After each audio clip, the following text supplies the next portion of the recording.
الله الذي جعل شهر رمضان الذي أنزل فيه القرآن هدى للناس وبينة من الهدى والفرقان.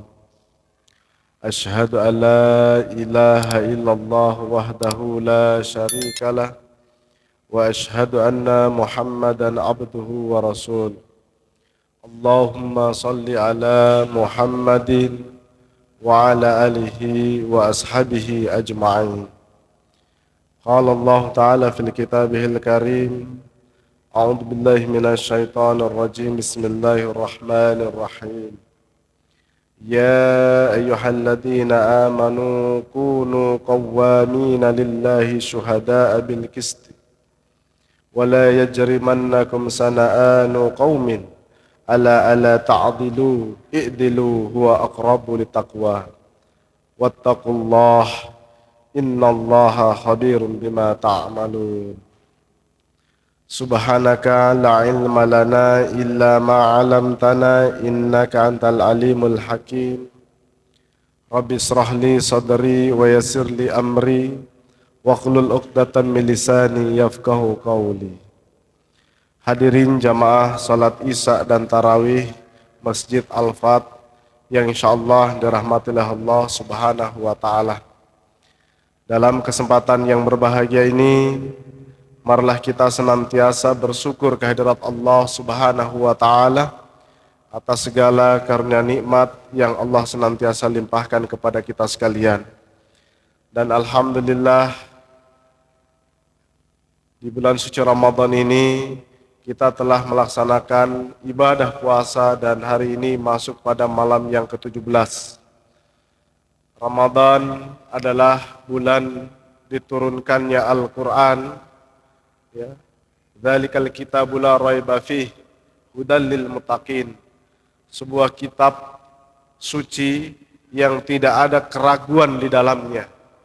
Semakin dikritisi, semakin dibedah, semakin didiskusikan, ibarat emas yang semakin ditempa, dibakar, semakin kelihatan kemilaunya, semakin kelihatan kebenarannya.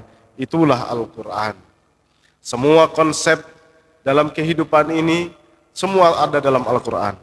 Konsep akidah, konsep muamalah, konsep ibadah, bahkan konsep tentang kepemimpinan yang adil, itu semuanya telah dijelaskan di dalam Al-Quran. Salawat dan salam semoga senantiasa tercurah kepada baginda Nabi Muhammad sallallahu alaihi wasallam, Rasul yang senantiasa menjadi teladan dalam kehidupan kita. Hadirin yang insyaallah dirahmati Allah Subhanahu wa taala. Ya, kita sudah melewati pertengahan bulan suci Ramadan. Kalau ibarat tanjakan dan penurunan, kita sudah melewati puncaknya pendakian. Berarti kita saatnya sudah mau menurun. Di penurunan itu biasanya kalau kita mau mobil itu enak, ringan. Tetapi terkadang kalau kita tidak fokus, pikiran kita terpecah, maka juga bisa terpuruk kita. Begitu juga Ramadan, pikiran kita berpotensi untuk terpecah, memikirkan tentang mudik, memikirkan tentang lebaran, persiapan-persiapan dan segalanya yang terkait di dalamnya. Itu juga kalau kita tidak hati-hati, kita bisa memecah konsentrasi dan fokus kita ibadah. Ya, hadirin yang insyaallah dirahmati Allah Subhanahu wa taala. Seperti begitu juga orang mengendarai kendaraan di dalam penurunan itu memang ringan, tetapi ketika pecah konsentrasi kita, kita tidak fokus, kita bisa terperosok.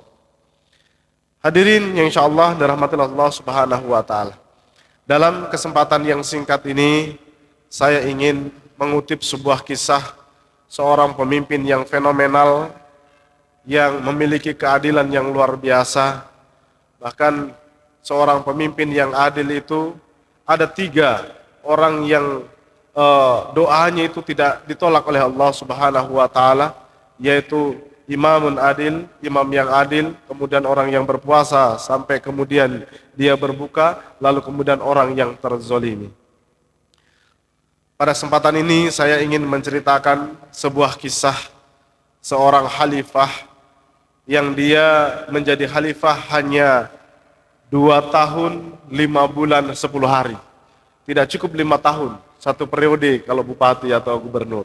Dia hanya 2 tahun 5 bulan 10 hari. Dia adalah Umar bin Abdul Aziz. Kembali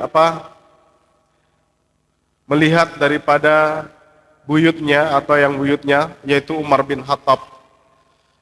Umar bin Khattab juga adalah seorang khalifah kedua yang menggantikan daripada kekhalifahan Abu Bakar As-Siddiq.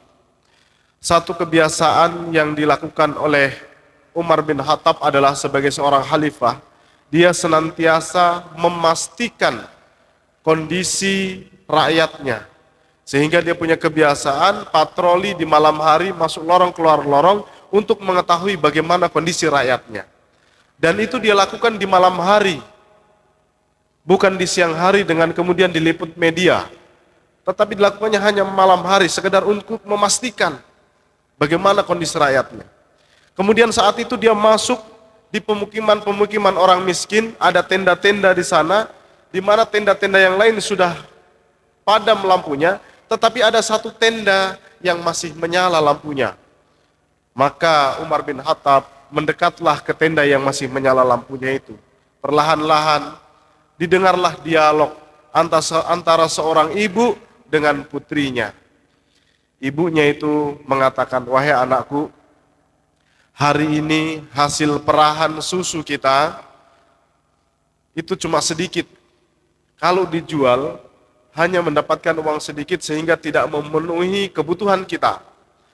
Bagaimana kalau kiranya susu yang sedikit ini kita oplos, kita tambahi air supaya kelihatan banyak." Yang dioplos susu, bukan Pertamax. Susunya dioplos supaya kelihatan banyak.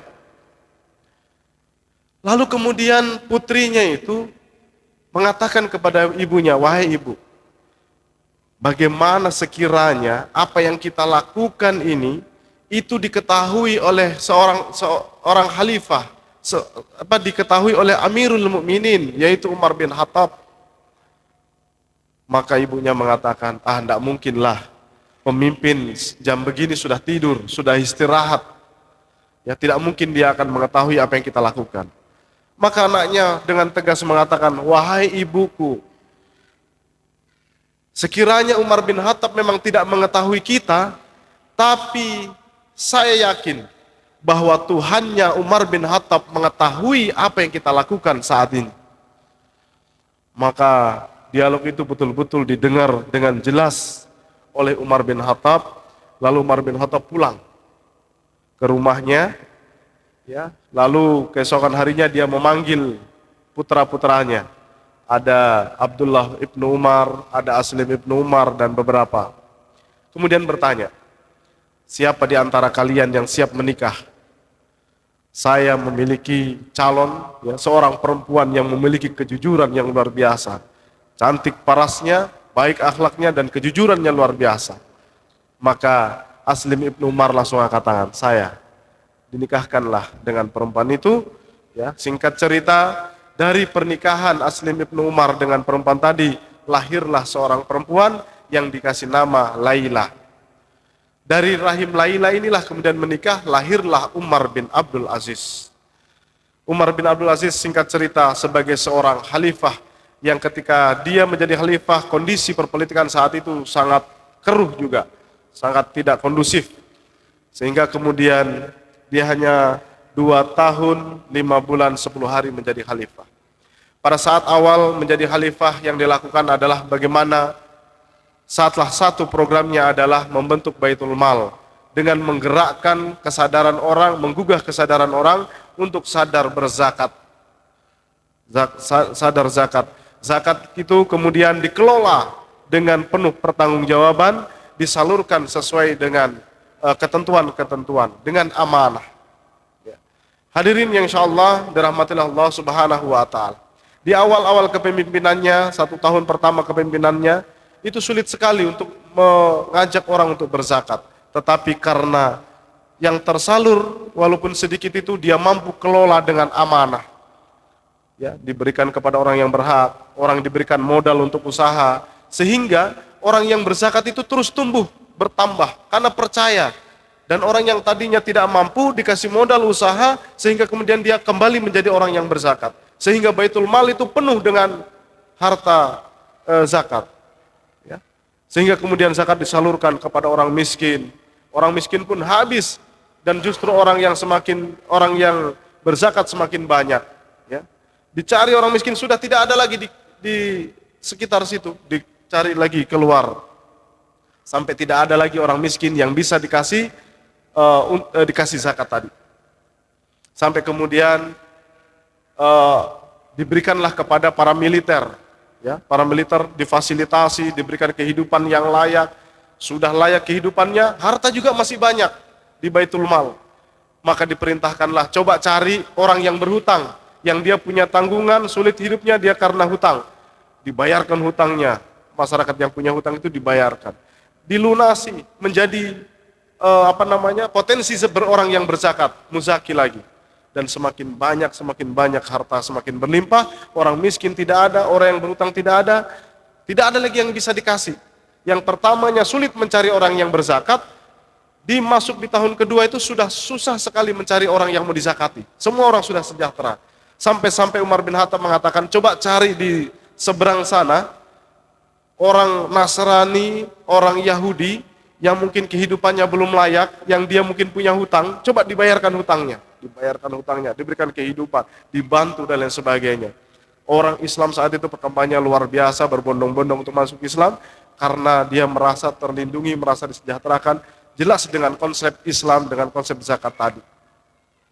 Hadirin yang insyaallah dirahmati Allah Subhanahu wa taala, padahal Umar bin Abdul Aziz itu memerintah sebagai khalifah hanya 2 tahun 5 bulan 10 hari, maka kemiskinan hilang dengan ditegakkannya konsep zakat, tetapi dikelola dengan penuh amanah. Hadirin yang insyaallah dirahmati Allah Subhanahu wa taala, memang sebuah kepemimpinan dalam suatu organisasi, suatu bangsa, suatu negara ketika dikelola dengan amanah, dengan keadilan, maka insya Allah akan sejahtera. Dan keadilan ini adalah perintah agama. Dan keadilan itu menembus batas-batas suku, menembus batas-batas pertemanan, menembus batas-batas, bahkan menembus orang yang kita benci. Ya, dalam firman Allah Subhanahu wa taala tadi, saya membacakan, wala yajrimannakum sana'anu qaumin ala alla ta'dilu i'dilu huwa aqrabu litaqwa. Jadi janganlah kebencianmu terhadap suatu kaum itu kemudian membuat kita tidak berlaku adil. Maka berbuat adillah, karena keadilan itu mendekatkan kita kepada ketakwaan. Sampai-sampai Allah memperingatkan kepada kita, jangan sampai orang yang kita benci saja itu kita perlakukan dengan tidak adil. Bagaimana kalau orang yang baik, orang yang dekat dengan kita, orang yang kita kenal, maka harus kita perlakukan dengan seadil-adilnya.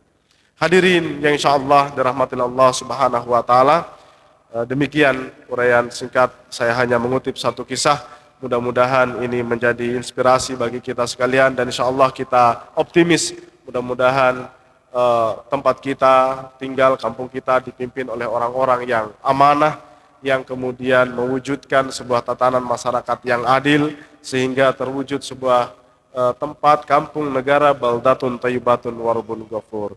Apabila ada hal-hal yang kurang berkenan dalam penyampaian saya, mohon dimaafkan. Billahi fisabilil haq fastabiqul khairat. Wassalamualaikum warahmatullahi wabarakatuh.